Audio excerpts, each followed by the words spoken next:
this guy got upset with me because I said I wrote a poem. I said it out loud. If America became a cashless country, what will bums beg for?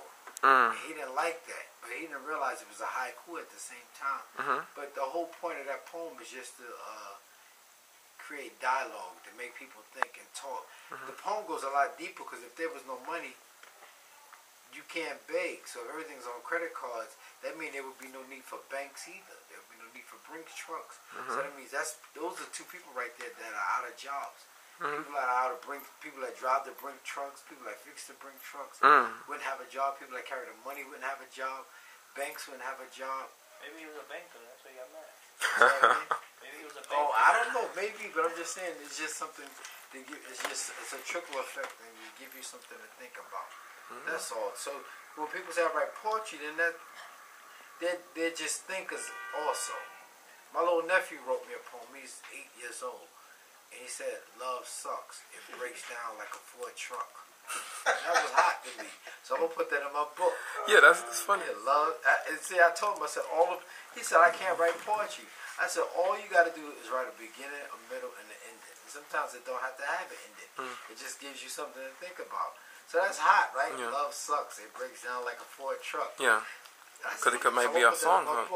Yeah. So people think you got to write all this elaborate stuff that's so deep that it takes you into outer space and don't bring you back. Yeah. Because I mean, I do, like, I've talked to kids and they're like, I can't write poetry. And I'm like, if you feel like your mom, she's the bomb, then that's the start of the poem. Because I have a part of a poem where I say, she's my mother, I love her. And I'm not ashamed of that because it's the truth. So I understand what you're saying.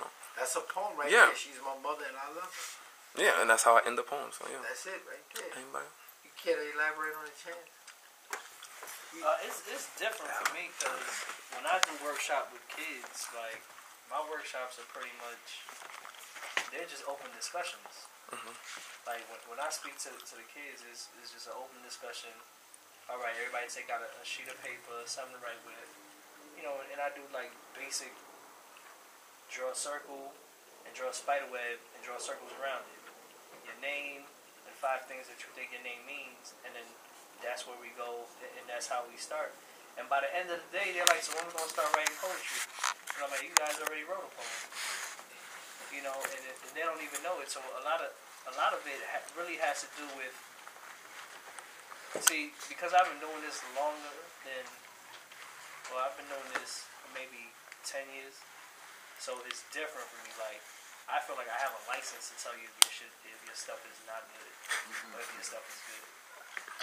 And I'm sure, Lou, you do also, because you've been around longer than I have. So you can tell by the person's first line if I'm interested in listening. That's why a lot of, like, the seasoned poets, when they're in the place and they hear the first line, they know, okay, this is time for a cigarette break, or maybe I need to sit here. And some of them who don't even smoke cigarettes will take a cigarette break anyway because they heard the first line and it's like, oh, I already know which direction this is going.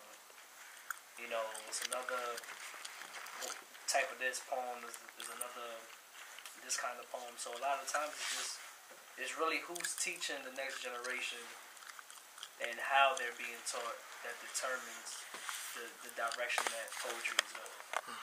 A lot of times you have poets who aren't good trying to help the youth, and it's like, well, you haven't honed your crafts yet, you haven't helped yourself yet, or you haven't helped your own writing. How could you tell somebody else how to write if you don't know how to write? You know, and I'm not talking about, like Blue said, I'm not talking about being deep and using all these metaphors. Like, all of my poems are simple. But if I wanted to break out a thesaurus and wanted to get deep, then, you know, it'll take me a little time. But what's the point of that? I'm a storyteller. That's not what I do. Right. That's the point. Right.